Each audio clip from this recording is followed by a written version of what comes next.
Hello बच्चों, कैसे हो आप सभी। आइए हम अपनी एक्सरसाइज को कंटिन्यू करते हैं। Exercise 9.1 question number 4। स्टेटमेंट क्या गिवन है बच्चा। The angle of elevation of the top of an tower from a point on the ground which is 30 metre away from the foot of the tower is 30 degree. Find the height of tower. देखिए हमारे पास ये कोई भी tower है, ठीक है।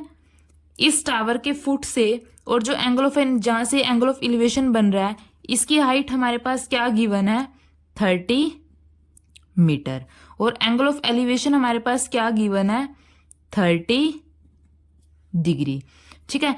ये हमारे पास एक टावर है, ठीक है। इस टावर का जो फुट है और जहां से एंगल ऑफ एलिवेशन 30 डिग्री बन रहा है इन दोनों के बीच में कितना मीटर डिस्टेंस गिवन है 30 मीटर।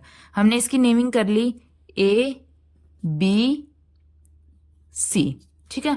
आप अपने मन से कुछ भी नेमिंग कर सकते हैं।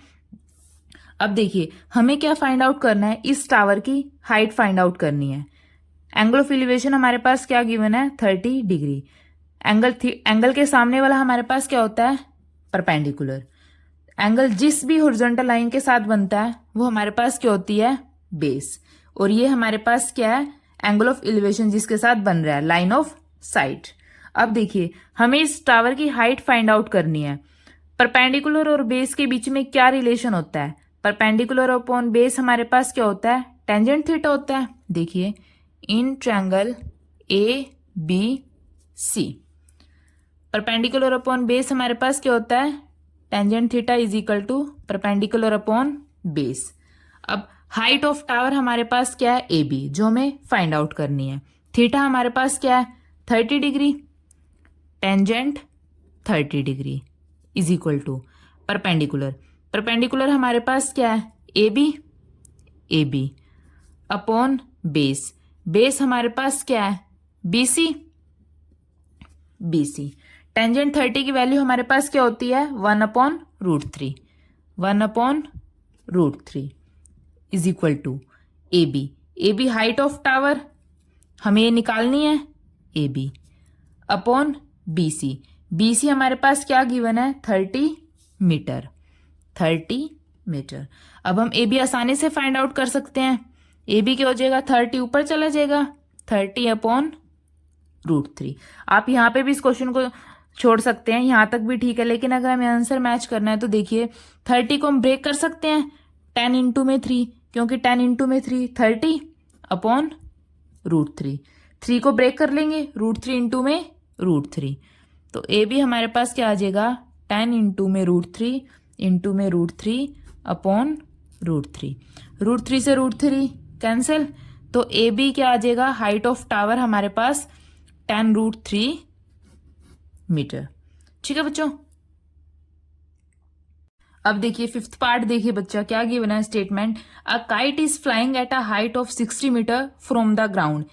एक पतंग है जो ग्राउंड से 60 मीटर ऊपर फ्लाई कर रही है। The string attach to the kite is temporary tied to the ground. String मतलब जो मांझा होता है ना काइट का वो ग्राउंड से अटैच है। The inclination of the string with the ground is 30 degree. जो वो स्ट्रिंग है वो ग्राउंड के साथ 60 डिग्री एंगल बना रहा है। Find the length of the string. हमें उस जो मांझा है उसकी लेंथ फाइंड आउट करनी है। Assuming that there is a no slack in the string. हमने ये अज्यूम करना है कि जो स्ट्रिंग है बिल्कुल इक्वल लेंथ का है, उसके अंदर कोई भी ढीलापन नहीं है, ठीक है। सबसे पहले देखिए ये हमारे पास कोई भी काइट है, ठीक है। ये हमारे पास आसमान के अंदर उड़ रही है और ये ग्राउंड से कितने मीटर ऊपर है 60 मीटर। ये हमारे पास क्वेश्चन में गिवन है ये ग्राउंड से कितने मीटर ऊपर है 60 मीटर। और जो ये काइट की जो स्ट्रिंग है ये इस हॉरिजॉन्टल लाइन के साथ एंगल ऑफ एलिवेशन कितना बना रही है 60 डिग्री, ठीक है। दोबारा देखिए ये कोई भी काइट है, ये ग्राउंड से 60 मीटर अबव ऊपर फ्लाई कर रही है और जो इस काइट की जो स्ट्रिंग है ये जो ग्राउंड के साथ हॉरिजॉन्टल डिग्री के साथ कितना डिग्री एंगल बना रही है 60 डिग्री, ठीक है। हमें इस जो स्ट्रिंग है जो ये मांझा है इसकी लेंथ फाइंड आउट करनी है कि क्या होगी। हमें नेमिंग कर ली ए बी सी, ठीक है। देखिए हमें फाइंड आउट क्या करनी है लेंथ ऑफ स्ट्रिंग। स्ट्रिंग क्या होती है बच्चा? जो मांझा जिससे हम काइट को उड़ाते हैं, वो जो पतली सी डोरी होती है ना, उसी को स्ट्रिंग बोलते हैं। लेंथ ऑफ स्ट्रिंग हमारे पास क्या है? AC। हमें ये फाइंड आउट करनी है। AB हमारे पास क्या गिवन है? कितनी अबव है जो काइट है ग्राउंड से? 60 मीटर। AB की वैल्यू हमारे पास क्या गिवन है? 60 मीटर। और जो एंगल C है वो हमारे पास क्या गिवन है? 60 डिग्री। ठीक है, सबसे पहले देखिए थीटा के सामने हमारे पास क्या होता है? परपेंडिकुलर। तो ये हमारे पास क्या हो जाएगा? परपेंडिकुलर। हॉरिजॉन्टल लाइन के साथ जो एंगल बनता है वो क्या होता है? बेस। और ये हमारे पास क्या हो जाएगा? हाइपोटेन्यूज। ठीक है, अब देखिए परपेंडिकुलर हमारे पास गिवन है 60 मीटर, हमें लेंथ ऑफ स्ट्रिंग निकालनी है, दैट इज हाइपोटेन्यूज। परपेंडिकुलर और हाइपोटेन्यूज के बीच में किस में रिलेशन होता है? परपेंडिकुलर अपॉन हाइपोटेन्यूज हम साइन थीटा होता है, और थीटा की वैल्यू हमारे पास ऑलरेडी गिवन है। देखिए इन ट्रायंगल ABC। ठीक है, अब देखिए साइन थीटा। साइन थीटा हमारे पास क्या होता है? Perpendicular upon hypotenuse. इस फिगर के अंदर परपेंडिकुलर हमारे पास क्या है? AB, और हाइपोटेन्यूज हमारे पास क्या है? AC। तो हम लिख सकते हैं AB अपॉन AC। ठीक है, थीटा हमारे पास क्या अब? 60 degree. Sine 60 degree is equal to AB। AB हमारे पास कितने अबव है ग्राउंड से? 60 मीटर। 60। AC हमारे पास क्या है? लेंथ ऑफ स्ट्रिंग, जो हमें फाइंड आउट करनी है। अब देखिए साइन 60 की वैल्यू हमारे पास क्या होती है? √3/2।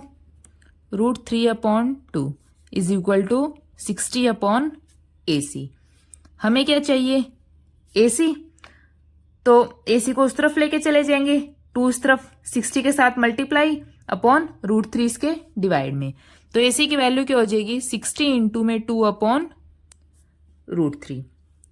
60 इंटू में 2 120, 120/√3। तो लेंथ ऑफ स्ट्रिंग हमारे पास क्या आ जाएगी? 120/√3। आप इसको यहाँ पे भी छोड़ सकते हैं अगर आपको आगे सॉल्व करना है। तो देखिए 120 को हम कैसे लिख सकते हैं? 40 इंटू में 3 लिख सकते हैं। 40 इंटू में 3 120/√3। ठीक है, अब हम 3 को ब्रेक करके कैसे लिख सकते हैं? देखिए 3 को ब्रेक करके हम कैसे लिख सकते हैं? √3 इंटू में √3 लिख सकते हैं। तो देखिए AC को हम कैसे लिख सकते हैं? 40 इंटू में 3 को ब्रेक कर देंगे, √3 इंटू में √3/√3। ठीक है, √3 से √3 कैंसिल, तो AC की वैल्यू हमारे पास क्या आ जाएगी? 40√3। ये हमारे पास क्या है? Length of string. उस धागे की, उस मांझे की लेंथ हमारे पास क्या आ जाएगी? 4√3। ठीक है बच्चों, अगर आपको कुछ भी डाउट हो तो प्लीज़ मुझे कमेंट सेक्शन में बताइए।